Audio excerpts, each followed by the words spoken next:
Let's bring our man Jason Jones in here. Boy, look how smooth Jay looked today. There you go. Jones, the Athletic J Street Vibes podcast. What's happening, Jay? Nothing much. Just hanging in, enjoying the NBA news as it comes across my timeline and doing a whole bunch of other stuff that has nothing to do with the NBA. So I'm having fun. You know what? Sorry, I was going to say, I don't feel like we obviously spent a lot of time talking about the Kings and the NBA and J Street Vibes, and I don't think we spent enough time focusing on your work over at The Athletic. But you did, you wrote a great piece. I think it was last week about Bomani Jones and his show. Bomani Jones is a guy like I love. Like that's like he's at the top of my list. Mm-hmm. Like he is as measured and. He's just as measured as they come. Like I love listening to what him. He does. And that was great. Yeah, that was some great work you did with Bomani last week. Thanks, man. Appreciate that. No, we're not related. If anyone's wondering. Okay. All right. Yeah, that was a fun one to watch because that's it's different when you write about someone who's kind of like your age and you've kind of followed their career and now you're writing about them. Yeah, but that was fun. And then, what it made me do was I went back and watched every single episode of his show. Mm. And so I went back and binged it all over again. Then I watched, last week. That was that little exchange with him and Jake Paul was pretty funny. I heard about that. I missed it though. I heard they got after it a little bit. Oh yeah, they got after it, and I hit Bo after that. He said somebody must have told Jake I was one of his little friends or something. What was really the best part about that is it all started. Bomani's question was totally fair. What was the question? Yeah, he asked him like, "Yo, you've built this whole thing, but what happens if you lose? Like, how does this all change if you lose?" And dude got in his feelings a little bit and was like, "I'm gonna be honest, I don't even know who you are. My PR team told me to do this." And he got offended at the most legit questions, like, "What if kids start gambling because of you?" Well, you're just clout chasing now. It's like start using a bunch of terms that don't even apply. And he's like, "You just have me on for ratings," and Bomani's like, "Well, duh." you and this woke culture. He's like, "Yeah, I'm gonna have you on because no one wants to see you." Yeah, that makes a whole lot of sense. I mean, yeah, that was weird. But like I told him, I said he will be in the Hall of Fame for that Duke bit from last year. The Duke bit. I gotta see that. The museum of how Duke ruined the lives of black basketball fans in the 90s because they beat all our heroes. Oh. They created a whole museum. The museum had Tyler Hansborough with the bloody face. It has, Leighton. The museum has Leitner stepping on my man from Kentucky. It has, the foul that should have been called against UNLV, and they got Jalen Rose talking about losing to him. I mean, it was hilarious. And he says in the story, he kind of wishes that wasn't their first show because it kind of how do you top the Coach K why we don't like Duke Museum. That's amazing. I missed that. I absolutely have to see that. That's amazing. Bits and parts of it, but I haven't really sat down and watched it. I like Bomani. I don't know why. Yeah, I mean, I love the chance to watch anything that's in my vein of hater snarkiness. It's right up my alley. But he's so. I hate to. You guys will know I hate to use this term, but I'm trying to find a different. He's so well spoken. Like he puts his words together. He puts his words together flawlessly. Right? Like he speaks. He speaks so well. He speaks so well. He's so well spoken. He speaks so well. He speaks like Michael Eric Tyson. Like that's how he speaks. Like, that's how he puts his words together, man. And it's like he went to college and got advanced degrees and everything. I mean, my gosh, this is worse than you say. I like in the wood. Yeah, it's worse than that. No, look, he speaks flawlessly. Flawless, even if I don't agree with him. Like the way he puts his arguments, his together. sentences and his Well, words. that's part of the story, though. Arguments together is flawless. Like you talk That's about part of the story too, though. He's got away with words. Oh, How about Yeah. that?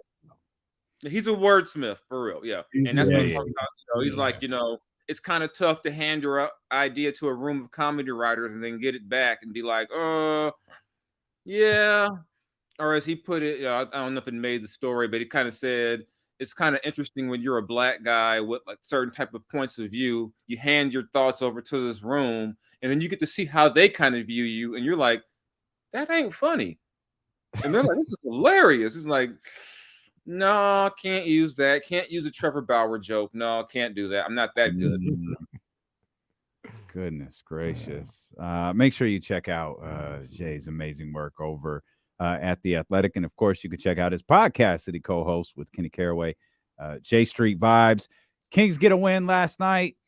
All is right with the world. Everything settled down after a bad weekend. They also played the Rockets. They got the Rockets again coming up on Wednesday, and shout out to Steven Silas. I'm curious how you feel though about the matchup coming up this weekend with a slightly different looking Dallas Mavericks team now. So I mean, that's gonna be testing your defense. I mean, Kyrie usually can get his points or whatever. Then you got Luka. Now you got them together. But they might be catching them at the perfect time because they really won't have a whole lot of time to play together yet. So but then on the flip side, you could say, what better defense to see to get in a good rhythm than to see the Kings defense come to town? Or are you visit the Kings? Hey, we don't know what we're doing yet. Guess what? They're going to let us run our offense.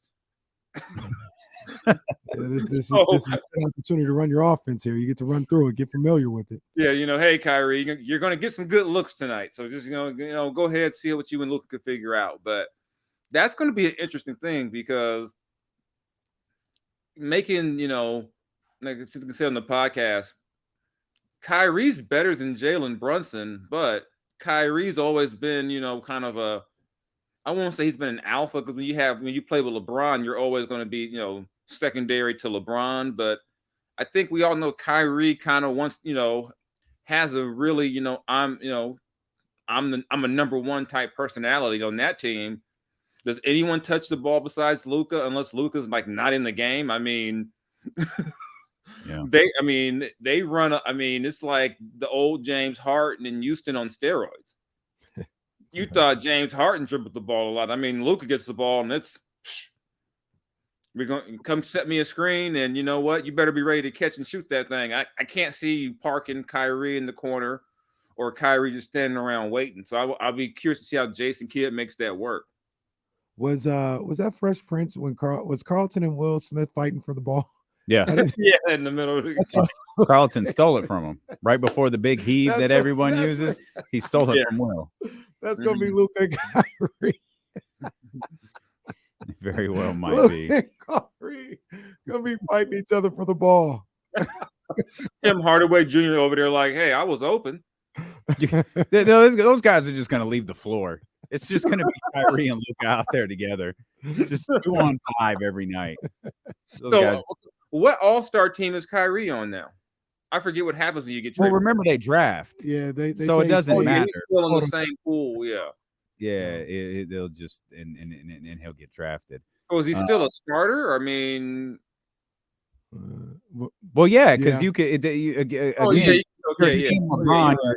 It's Team LeBron and Team Giannis, right? Yeah. Yeah, what this really ruins is the moment where we watch. Well, we still have it where LeBron drafts Kyrie with a wink of, "Hey, see you in July." Yeah. Speaking of LeBron, they just pushed out what he's wearing. Boy, that boy looked clean tonight. That's today. Yeah, that's today. He's dressed like he's ready to break that record tonight. He needs 36 points. You think he does it? I think so. I think everyone's been waiting for it. I think plus, the Lakers aren't great or very good, so they might need 40 from him anyway.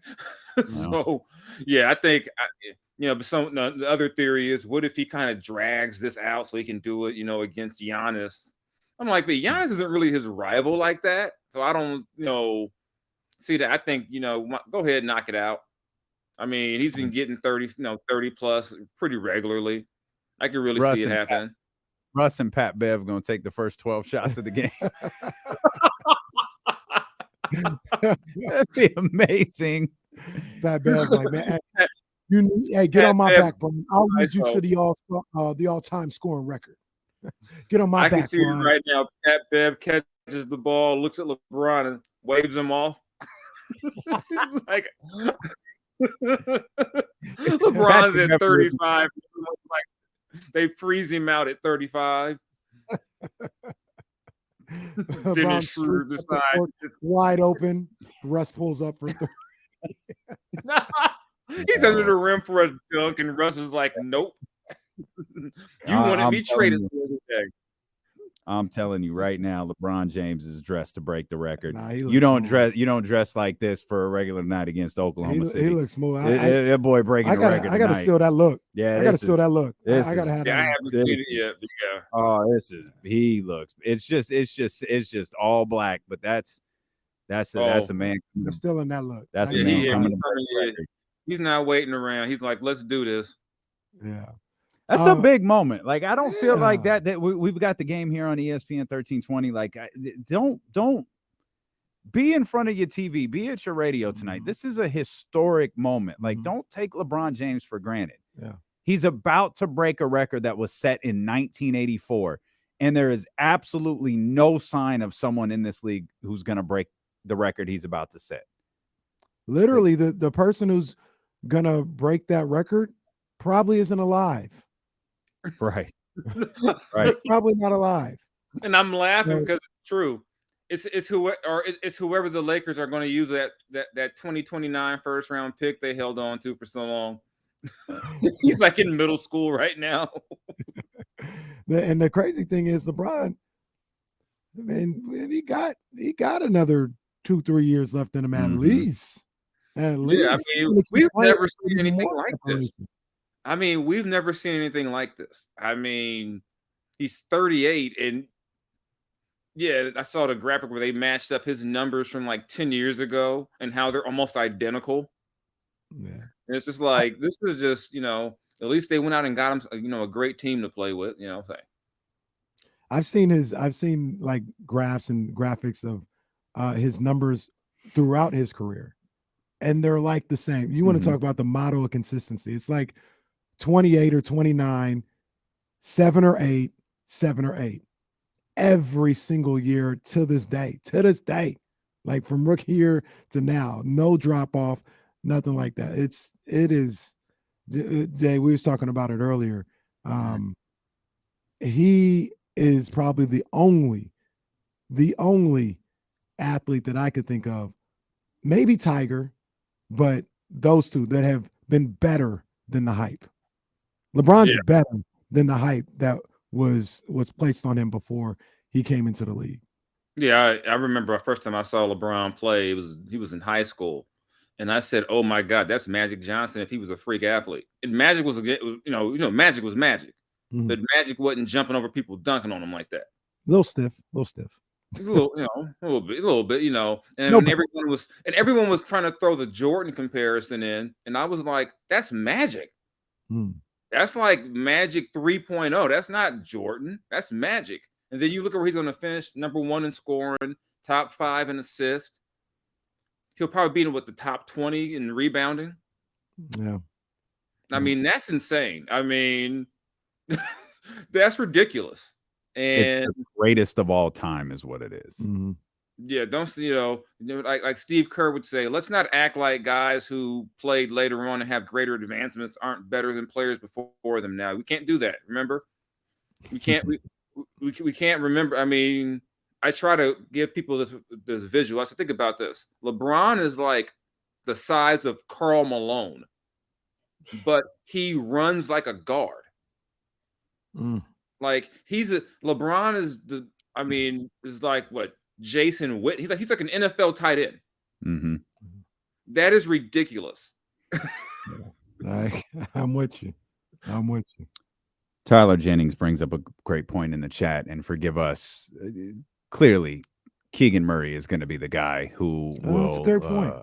approach this scoring record. Yeah, we tripping. What are we thinking? Yeah, that's an error on all our part. Like this is Keegan Murray's world, especially after last night's performance. Jay, I got a question for you, and I'm dead serious.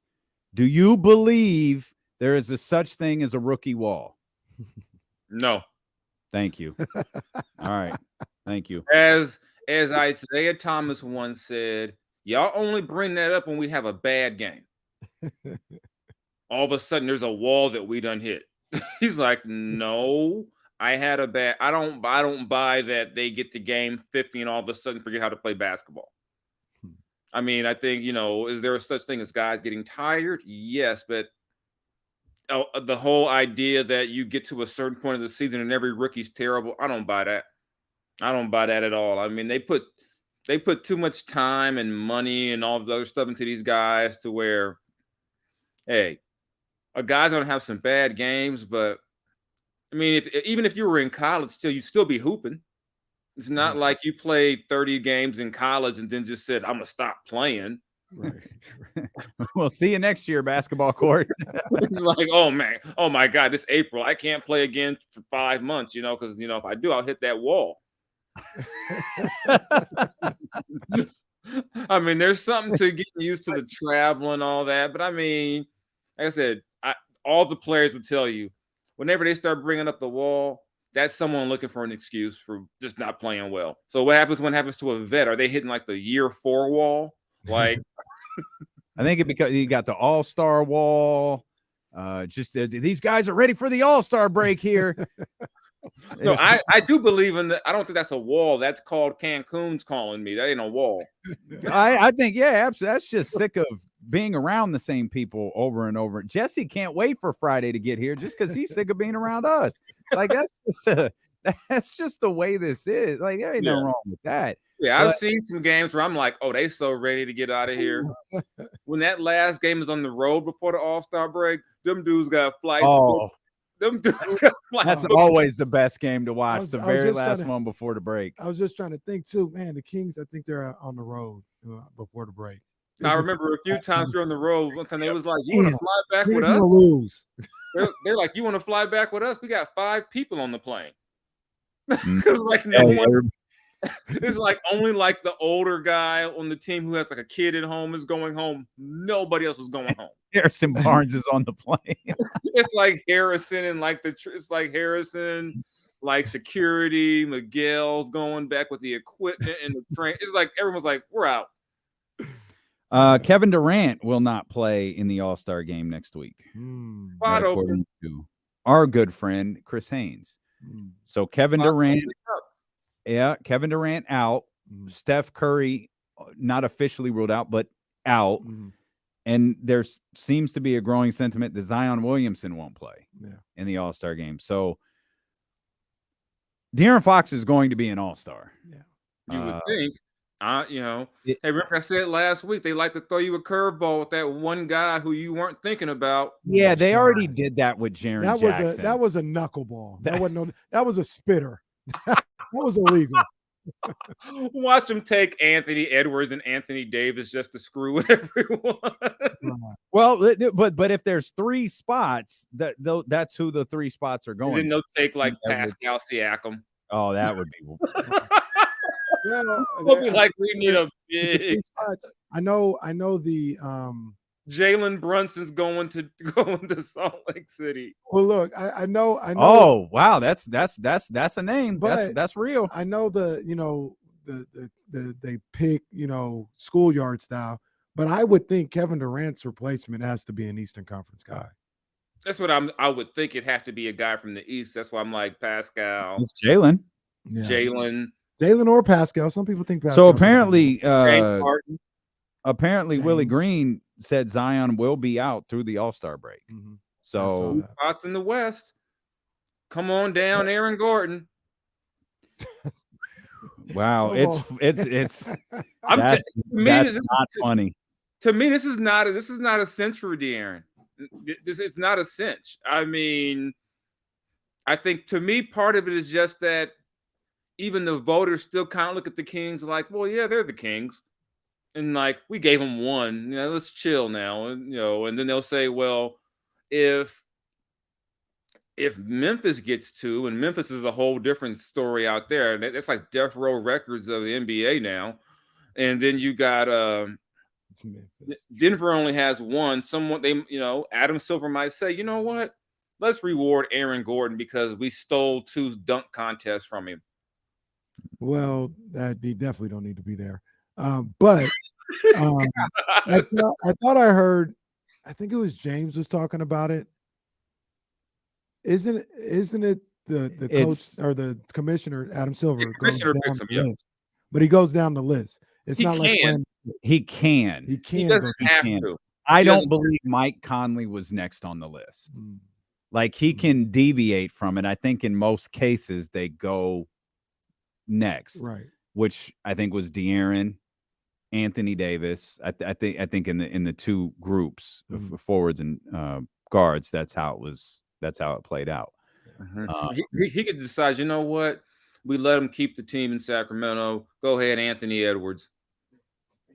Like I said, this is just I think De'Aaron will get it, but like I said, my caveat is that Denver has been at top of the West most of the year, and they only have 1, and Memphis has 2. Aaron Gordon's not an all-star, and he's not anywhere on that cumulative score list. He wasn't voted by players. He wasn't voted by fans. He wasn't voted by media. He might be voted by Adam Silver. Well, then Adam needs to be impeached.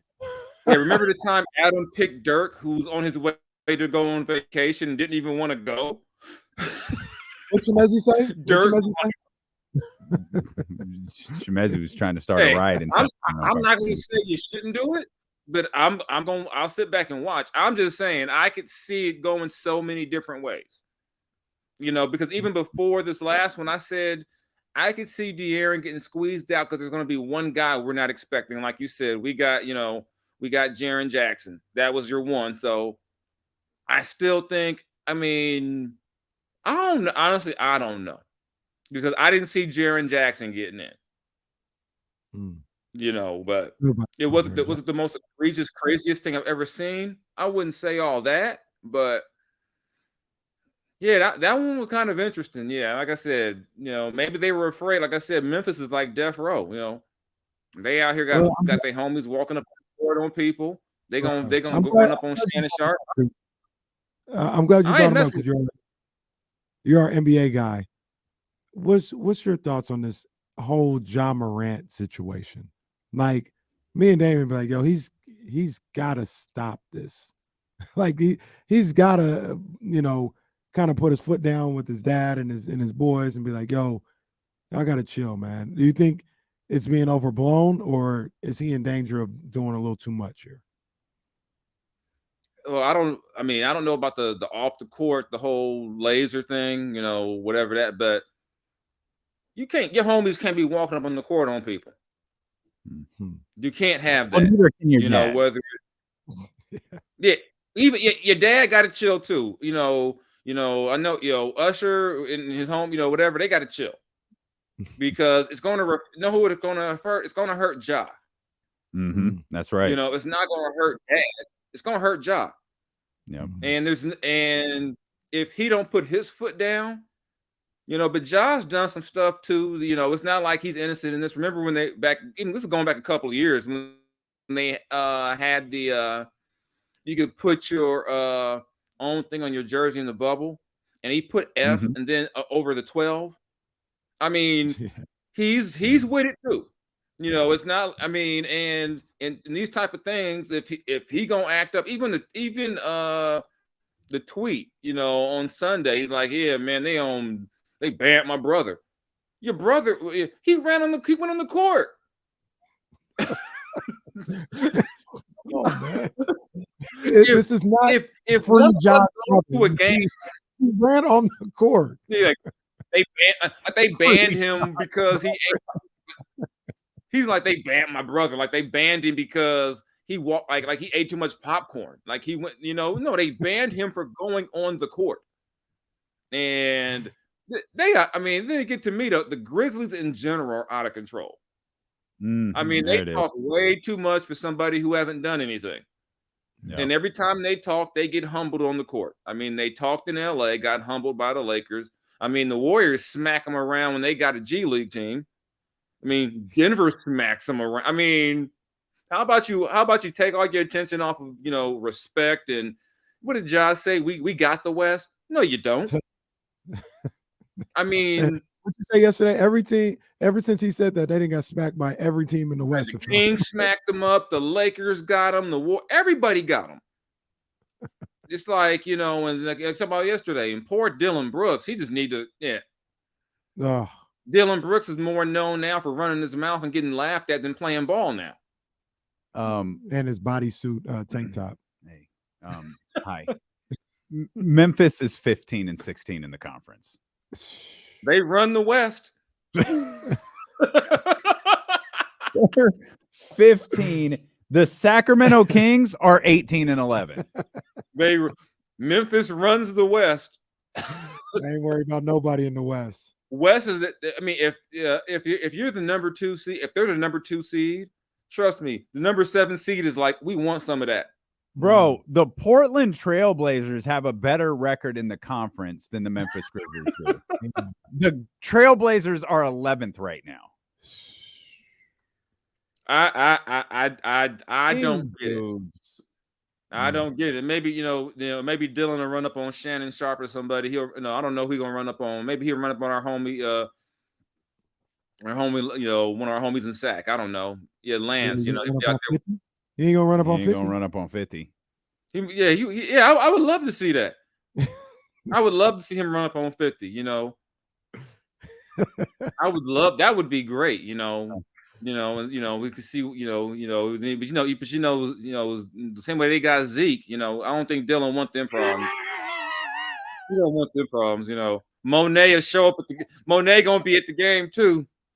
Boy, oh, y'all like to threaten people. Y'all like to threaten people? Okay. If Monet show up at a Kings game, man, things will never be the same.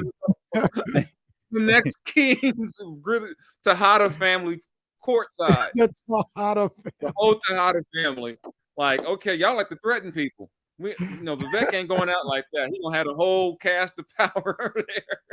He's gonna have Kane, all crossover. Here comes Tommy. Here comes Tommy. Yeah, bring little meats in there. bring little meats to the game. We're gonna learn what the Grizzlies and Dylan Brooks and his bodysuit are all about. BMF under the basket while he's shooting free throws. It's just gonna be a whole setup on there staring at Ja. Little meats, get Lamar out there. Get Lamar singing "You Can't Stop the Rain" out there. Oh man. Well, this went sideways. Wild quick. times it goes on. I'm telling you. Shay, we appreciate I like games in Memphis though. I do like games out there. It's a cool vibe, but they got to chill. Yeah. He's just doing too much. That's all it is. They're just doing too much. They're doing too much with the team. You'd have their team picture from this season. J Street Vibes available wherever you get podcasts, and of course Jay's amazing work at The Athletic, man. We appreciate you, my brother. Thank you as always. All right. See you next time.